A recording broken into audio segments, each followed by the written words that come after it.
পরপর ডাকাতির ঘটনা থেকে শিক্ষা নিয়ে পুলিশের সঙ্গে একটি জরুরি বৈঠকে বসলেন ব্যাংক এবং সোনার দোকানের মালিকেরা। অতি সম্প্রতি রানীগঞ্জ এবং হাওড়াতে সোনার দোকানে ভয়াবহ ডাকাতির ঘটনার পর তাদেরকে শিক্ষা নিয়ে দুর্গাপুর বুধবারে আয়োজিত হলো সোনার দোকানের মালিক এবং বিভিন্ন সরকারি এবং বেসরকারি ব্যাংকগুলির ম্যানেজার এবং স্বর্ণ ঋণ প্রদানকারী সংস্থাগুলির প্রতিনিধিদের সঙ্গে আসানসোল দুর্গাপুর পুলিশ কমিশনারেটের অন্তর্গত দুর্গাপুর থানার পুলিশের সঙ্গে একটি গুরুত্বপূর্ণ এবং জরুরি বৈঠক। দুর্গাপুর সিটি সেন্টারের সৃজনী প্রেক্ষাগৃহে এই জরুরি বৈঠক আয়োজিত হয় বৃহস্পতিবার দিন বেলা 11টা থেকে। এই বৈঠকে দুর্গাপুর থানা এলাকার বিভিন্ন বাজারে সোনার দোকানের মালিক ছাড়াও বিভিন্ন সরকারি এবং বেসরকারি ব্যাংকের ব্রাঞ্চ ম্যানেজাররা এবং স্বর্ণ ঋণ প্রদানকারী সংস্থাগুলির অধিকাংশ আধিকারিকদের পুলিশের পক্ষ থেকে সচেতন করা হয়।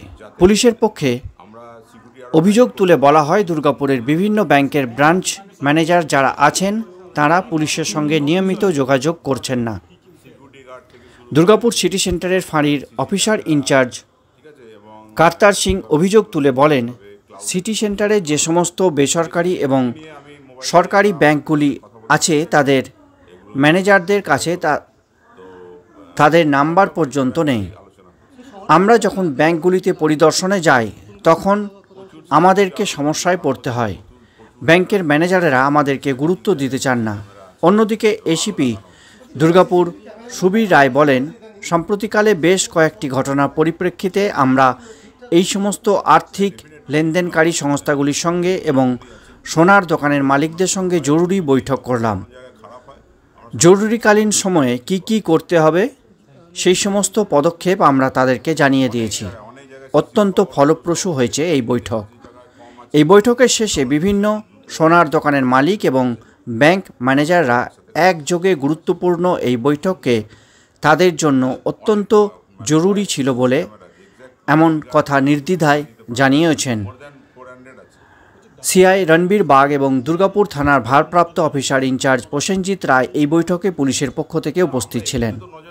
এছাড়াও দুর্গাপুর থানা এলাকার অন্তর্ভুক্ত বিভিন্ন ফাঁড়ির অফিসার ইনচার্জরাও এই গুরুত্বপূর্ণ বৈঠকে উপস্থিত ছিলেন। আমি প্রত্যেক ব্রাঞ্চ ম্যানেজারকে কি বলেছি, সেকেন্ড কথা স্যার যেটা প্রবলেম হচ্ছে ব্রাঞ্চ ম্যানেজারের সঙ্গে, স্যার ব্রাঞ্চ ম্যানেজারদের এখানে সমস্ত ব্রাঞ্চ ম্যানেজার বসে আছেন, এখানে 80% ব্রাঞ্চ ম্যানেজার এরকম আছেন যার কাছে থানার বড়বাবুর আইসি নম্বর ওনার মোবাইলে সেট নেই, এডিপিসির কন্ট্রোল রুম নম্বর ওনার মোবাইলে সেট নেই। আছে তো আমরা স্যার ব্যাংকে যখন ভিজিট করতে যাচ্ছি ব্রাঞ্চ ম্যানেজার, আমি আজ অবধি একটাও ব্রাঞ্চ ম্যানেজার সিটি সেন্টারে এরকম পাইনি যে আমাকে বলে যে স্যার একটু আসেন আপনার সঙ্গে পরিচয় করব। ওনারা ভাবছেন পুলিশ আসছে, আর স্যার এটাও মানে প্র্যাকটিক্যাল ভিজিটের সময় আমাদেরকে যেটা প্রবলেম ফেস করতে হচ্ছে। আমি এখানে মে মাসে 2023 এ জয়েন করলাম। অনেক ব্রাঞ্চ এরকম আছে যেখানে 7 মাস হয়ে গেছে কোনো ভিজিট হয়নি, ব্রাঞ্চটা চলে যাচ্ছে। none of the single branch manager এরকম ফোন করে আমাদের कंट्रोल रूम के বা बड़ो बाबू के বা आईसी के বা আমাদের सीपी एसीपी डीसीपी साहब काउके जानिए कि सर हमारे बैंक में कोई पुलिस वाला विजिट करने नहीं आता। লাঞ্চ টাইম হচ্ছে স্যার, এখানে জুয়েলারি শপ আছে, কিছু কিছু জুয়েলারি শপ আছে, আমি 1:30টার সময় চলে গেছি জুয়েলারি শপ ভিজিট করতে, দেখছিলাম কি এখানে একটা আউন্স গার্ড ছিল, আজকে আউন্স গার্ড নেই, বুঝে স্যার ওকে খিলে চলে গেছে। আপনাদের ফাউল আছে দেখুন, আমার আন্ডারে সিটি সেন্টারে টোটাল 31টা ব্যাংক আছে, ব্রাঞ্চ আছে, আমার একটা মোবাইল গাড়ি আছে, আমি আছি, আমার কিছু ছেলেরা অফিসার ফোর্সরা আছে, থানা থেকেও অফিসার ফোর্সরা আছে, কিন্তু আপনাদের একটাও single initiative regarding security measures আপনারা কেউ নিচ্ছেন না। আমি একদম ফ্র্যাঙ্ক কথা বলছি, আমার তাতে কিছু অসুবিধা নেই, আপনার যদি একটু খারাপ লাগলে লাগবে তাতে আমার কিছু যায় না। ব্রাঞ্চ ম্যানেজার সাহেবরা একদিনও কোনোদিন থানার ফাঁড়ি কি মানে যেটা নম্বর আমরা প্রত্যেকটা রেজিস্টারে লিখে এসেছি ব্যাংক ভিজিট রেজিস্টার, একদিনও ক্রস চেক করে ফোন করে এটাও জানার চেষ্টা করলো না যে স্যার এটা সত্যি বাড়ির বড়বাবুর নম্বর বা দুর্গাপুর থানার বড়বাবুর নম্বর বা কন্ট্রোল রুম নম্বর ঠিকঠাক আছে কিনা, এটা লিখে গেছে পুলিশ অফিসার।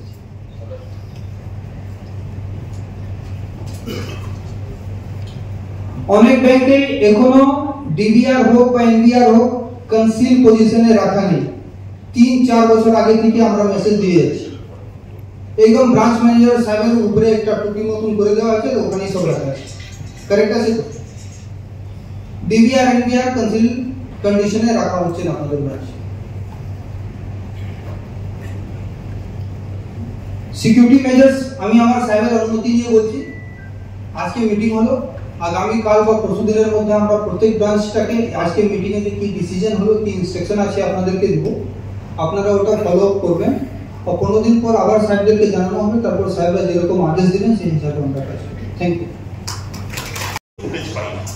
একটা মোবাইল দোকানের চুরির ক্ষেত্রে পেয়েছিলাম, সেটাকে আমি বিহার থেকে গ্যাংটাকে ধরে নিয়ে এন্টায়ার মোবাইলগুলো কিন্তু উদ্ধার করেছি। কিন্তু এইগুলো যখন পাওয়া যায় না তখন মুশকিল। আমরা বর্ডারিং থানাগুলো যখন ছবিগুলো পাঠাই, ওরা তখন আইডেন্টিফাই করে দেয়, হ্যাঁ স্যার এটা আমাদের এখানে অমুক ক্রিমিনাল আছে। তা এই তথ্যটা পাওয়ার জন্য ব্যাংক এবং সোনার দোকানি একাধিক জায়গায় রাখতে হবে এবং প্রেফারেবলি কোনো গুপ্ত জায়গায় মানে প্রপার প্রোটেকশনের মধ্যে রাখতে হবে। ওরা কিন্তু যে ডিবিআর কোথায় থাকতে পারে, যদি প্রেফারেবলি পাশের বাড়ির সঙ্গে যোগাযোগ থাকে, দরকার হলে তার ঘরে রেখে দিন মেশিনটা আর কি, যেগুলোকে ভাঙতে করতে কসরত করতে হবে, কোন লকারটা আছে জানে না, এমন কোন গুপ্ত গোটা এটা আপনার দরজাটা হাট করে খুলে রাখলে হবে না। যেটা ব্যাংক নয়, সোনার দোকানি তো আমরা বলি যে দরজাটাকে কলপসেবলটাকে এমন ভাবে লাগিয়ে রাখ একটা লোকই বেরোতে পারবে, একসঙ্গে সবাই ঢুকে যেতে পারবে না। আর ওই যে আপনারা গানম্যান রাখছেন, একটা গানম্যানে কিচ্ছু হয় না, দেখলেন তো আপনার ওখানে তো রানীগঞ্জে গানম্যান ছিল, ওই একটা গানম্যান ওরা দেখতে পাচ্ছে ও গানম্যান, কিন্তু গানম্যান জানে না যে ওদের কাছে আর্মস আছে, ওরা পিঠে ব্যাগ নিয়ে আর নিয়ে এসেছে। ওকে যখন ঠিলে ধরে ভিতরে ফেলে দিয়ে গানটা কেড়ে নিল, তারপরে চেন খুলে ব্যাগগুলো বার করছে, তখন আর কিন্তু ওই গান পয়েন্টে দাঁড়িয়ে কারো কিছু ফোন করা আর করা সাহস হবে না। তাই গানম্যান থাকলে প্রেফারেবলি ভিতরে একটা নিরাপদ জায়গা থেকে সে ওয়াচ করবে, গেট দিয়ে কারা ঢুকছে বেরোচ্ছে, তার কাছে পাবলিক পৌঁছাতে পারবে না। চ্যালেঞ্জ হলে সে দুটো যদি ফায়ারও করে আর করে, আর বাইরে একটা গানম্যান থাকবে, সেই যখনই কবজায় হয়ে যাবে তখন ভিতরের গানম্যানটা কিন্তু সতর্ক হয়ে যাবে। এই জন্য অ্যাটলিস্ট আমাদের যেটা আছে সিকিউরিটি মেজার্সে, যে ভিতরে আপনাকে একটা গানম্যান নিরাপদ জায়গা থেকে সে কিন্তু গেটটা ওয়াচ করবে, এবং বাইরে একটা গানম্যান সে কিন্তু বাইরে সে নিরাপদ এতে সে কিন্তু বাইরেটা ওয়াচ করবে। সোনার দোকানিদের পক্ষে দুটো করে হয়তো রাখা সম্ভব নয়, আর সব সিসিটিভি এবং যেটা আমি হুটার সিস্টেম বললাম, এটা কিন্তু প্রত্যেক দিক আমার মনে হয় এই সিসিটিভি রইল আপনার কাছে, আপনি সিসিটিভিতে দেখতে পাচ্ছেন ওরা ঢুকে গেছে, কিন্তু পুলিশের কাছে খবর পৌঁছাচ্ছে। এই জন্য যেটা আমাদের সাজেশন আছে, ব্যাংক এবং সোনার দোকান সকলের জন্য বলছি, আপনারা চিন্তা ভাবনা করুন, যৌথভাবে এক টাইম কাজটা করে দিলে হয়ে যাবে, কিন্তু একটা ক্লাস্টার সিস্টেম করে দেওয়া, যে এই জায়গায় তো কারণটা এখানে আমাদের থানা থেকে একটা মিটিং ডেকেছিল। এখানে আমাদের সিকিউরিটির বিষয় নিয়ে কথা বলা হয়েছে, কারণ ব্যাংকের যে আমাদের ফ্রড হচ্ছে সেটা নিয়ে কথা বলা হয়েছে, ক্রাইম নিয়ে কথা বলা হয়েছে, সিকিউরিটিটা বাড়াতে বলা হয়েছে, অ্যালার্ম কোন সুইচ কোথায় থাকছে, সব ব্যাংকে অ্যালার্ম সঠিক মতো বাজছে কি না, বিশেষ করে বাইরের যে আমাদের সাইলেন্স অ্যালার্মটা থাকে সেটা সবসময় কার্যকর হয় না। অ্যালার্ম সুইচ হয়তো ম্যানেজারের রুমে থাকে বা ক্যাশিয়ারের কাউন্টারে থাকছে, ওটা যদি আরও অ্যাক্টিভ জায়গায় যেমন বাথরুমের মধ্যে রাখা হয় বা যেখানে আমাদের স্টোরেজ রুম থাকে সেখানে রাখা হয়, তাহলে দুষ্কৃতীরা যখন ক্রাইম করে বেরিয়ে যায় আমাদের কোনো একটা রুমের মধ্যে বন্ধ করে দিচ্ছে, তারপর ওনারা চলে যাচ্ছে, তাহলে সেখান থেকে যদি আমরা অ্যালার্মটা প্রেস করতে পারি তাহলে কিছুক্ষণের মধ্যে পাবলিক অ্যালার্ট হবে, বা আপনারা ফোন করতে না পারলেও পুলিশকে ফোন করে দিতে পারবে পাবলিক। আজকের মিটিংটা কতটা ফলপ্রদ? মিটিংটা তো সিকিউরিটির জন্য ডেকেছে, কিছু কিছু জিনিস আমরা ছুটে যাই, হয়তো মাইন্ডের আউট অফ মাইন্ড হয়ে যায়, আমরা বিজনেস নিয়ে ব্যস্ত থাকি, ঠিক আছে, কাস্টমার পরিষেবা নিয়ে ব্যস্ত থাকি। হয়তো এই যে অ্যালার্মটার বিষয়টা বললো, সিসি ক্যামেরায় হয়তো অস্পষ্ট আসছে, ডিভিডিআর আমাদের যেমন দুটো রাখা হয়, একটা সামনে রাখছি, একটা সেফটির জন্য বাইরে কোথাও স্যাররা বললেন যে যেখানে আমাদের ভল্ট থাকছে বা লকার থাকছে সেরকম জায়গায় রাখলে কি হবে, সব বাইরের যেটা ডিভিডিআর পাচ্ছে ফুটেজটা নিয়ে চলে যায় হয়তো, কিন্তু ভিতরের সিস্টেম থেকে অনেক সময় আমরা ফুটেজটা দিতে পারবো, তাহলে ক্রাইম যারা করছে তাদেরকে ধরতে প্রশাসনের সুবিধা হবে। আপনার নাম? এবং আমার নাম চিরঞ্জিত মণ্ডল, ব্যানাচিতি শ্রীনগরপল্লী বন্ধন ব্যাংক ব্রাঞ্চ ম্যানেজার। আজকে মূলত বিষয়গুলি ছিল, দেখুন, সেফটির ব্যাপার নেই। আজকে সোনার দোকান, ব্যাংক, এই যে দিনের পর দিন এই যে রানীগঞ্জে সেনকো গোল্ডে ডাকাতি হলো, কলকাতাতে হলো, আমরা স্বর্ণ ব্যবসায়ী, আমি স্বর্ণ ব্যবসায়ী সেক্রেটারি, তো প্রতিনিয়ত যেভাবে নতুন নতুন পদ্ধতিতে শুধু ডাকাতি না, চিটিংবাজি যেটা 420 যেটা করছে, যেটা আমাদের চণ্ডীদাস বাজারও কোনো দোকানে হয়েছে, তো সেখানে দাঁড়িয়ে নানান রকমভাবে মিথ্যা এবং লোভ দেখিয়ে প্ররোচনা করে এই ছিনতাইগুলি বা ডাকাতিগুলি হচ্ছে। তার জন্য মূলত ব্যাপার ছিল যেটা হচ্ছে সেফটির ব্যাপার, যেটা হচ্ছে সিসি ক্যামেরা, তারপর হচ্ছে একটা টাইমে দোকান বন্ধ করা, যেই টাইমে মানুষের চলাফেরা অবধি থাকে, তাহলে কী হয় যে কোনো কিছু হলে খবর দিলে মানুষ জনগণ যাতে এসে পড়ে সেই জায়গাটা করতে পারে। আর ব্যাপারটা হলো সবথেকে বড় ব্যাপার হচ্ছে আমাদের নিজেদেরকে কিছুটা সতর্ক হতে হবে, এই কারণে যে আমরা কিভাবে চললে পরে আমাদের সম্পত্তি বা আমাদের মানে নিজেরা আমরা সেফটি থাকতে পারবো। কারণ যখন কাস্টমার সেজে আসছে তারা দোকানদার কিন্তু বোঝার ক্ষমতা নেই যে সে ক্রাইম করতে আসছে না জিনিস কিনতে আসছে। তাহলে তার জন্য যে সেফটির যে কথাগুলি হয়েছিল, যে আজকের যে মিটিংটা কতটা ফলপ্রদ? আজকের মিটিংটা খুব ভালো হয়েছে এবং বিস্তারিতভাবে আলোচনা হয়েছে ব্যাংক এবং সোনার দোকানদারদের নিয়ে, তাদের সঙ্গে পুলিশ এবং প্রশাসন এবং এই ব্যাংক এবং সোনার দোকানদারদের সঙ্গে যে কমিউনিকেশন ব্যাপারটা যেটা ছিল, যেটা করা উচিত থাকলে কী হয়, দূরত্ব থাকলে এই যে ব্যাপারগুলি যেগুলো আমরা পরে যাই কিছু হয়ে যাওয়ার পরে, তো মূলত যেগুলি আমাদের সঙ্গে প্রশাসনের যদি কমিউনিকেশনটা থাকে, আমরা সেই মুহূর্তে আমরা খবর পৌঁছাতে পারি এবং এসে পড়ে যাতে প্রশাসন থেকে রেস্কিউ করতে পারে। এইটাই হচ্ছে মেন ব্যাপার। আপনার নাম? আমার নাম হচ্ছে মানিক Das, Chandidas Bazar Manmohan jewellers gold association secretary. Jewellery shops, gold loan organisation যারা আছে তাদের সকলকে আমরা এই হলে ডেকেছিলাম, মূলত তাদের সাথে আমাদের ভিউজগুলো আলোচনা করার জন্য। তারা সেফটি অ্যাঙ্গেলে, সিকিউরিটি অ্যাঙ্গেলে তাদের কি আমাদের প্রতি সাজেশনস আছে, আমাদের কি গাইডলাইন আছে, আমাদের গভর্নমেন্টের, আমাদের সরকারের কি গাইডলাইন আছে, সেগুলো মূলত এক্সচেঞ্জ অফ ভিউজ এটা করার জন্য আজকে আমরা ডেকেছিলাম। খুব ফ্রুটফুল আলোচনা হয়েছে এবং আমরা আশা করছি যে আমাদের সেফটি সিকিউরিটি অটুট থাকবে, যাতে সবাই পিসফুলি বিজনেস করতে পারে। স্যার, মূলত কাদেরকে ডেকেছিলেন?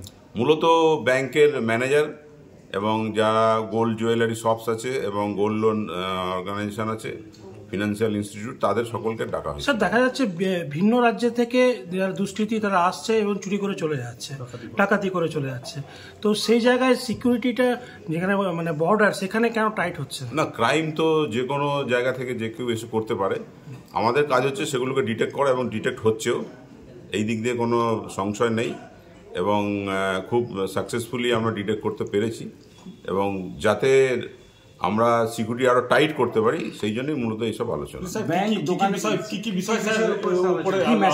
সব বিষয়ে, সব ধরনের, সিকিউরিটি গার্ড থেকে শুরু করে আপনার সিসি ক্যামেরা, ঠিক আছে, এবং কিভাবে সেগুলোর স্টোরেজ হবে, ক্লাউডে কি করে স্টোরেজ করা যায়। তো বেশি সিকিউরিটি নিয়ে আমি মোবাইলে বা আপনাদের সাথে কথা বলতে চাই না, এগুলো একটু গোপন থাকাই ভালো। তো সব ব্যাপারই, সব অ্যাঙ্গেলেই আলোচনা হয়েছে। শহরে বহু জায়গাতে সিসিটিভি লাগানো রয়েছে, নতুন করে কি কোথাও প্রচুর সিসিটিভি আরো নতুন লাগানো হচ্ছে, প্রচুর জায়গায়, ইম্পর্টেন্ট স্ট্র্যাটেজিক জায়গায় সিসি ক্যামেরা আছে এবং আরো লাগানো হচ্ছে। যে সিসিটিভি ক্যামেরাগুলি লাগানো হয়েছে ইদানিং সিটি সেন্টার সহ বিভিন্ন এলাকায়, সেগুলিকে কি ঠিকঠাক রক্ষণাবেক্ষণ করা হচ্ছে? হ্যাঁ, ডেফিনেটলি এগুলো আমাদের মেনটেন্যান্সের মধ্যেই আছে, সেগুলো রক্ষণাবেক্ষণ হয় এবং যদি কখনো কোনো জায়গায় খারাপ হয় আমরা সঙ্গে সঙ্গে চেক করি এবং সেটাকে ঠিক করা হচ্ছে।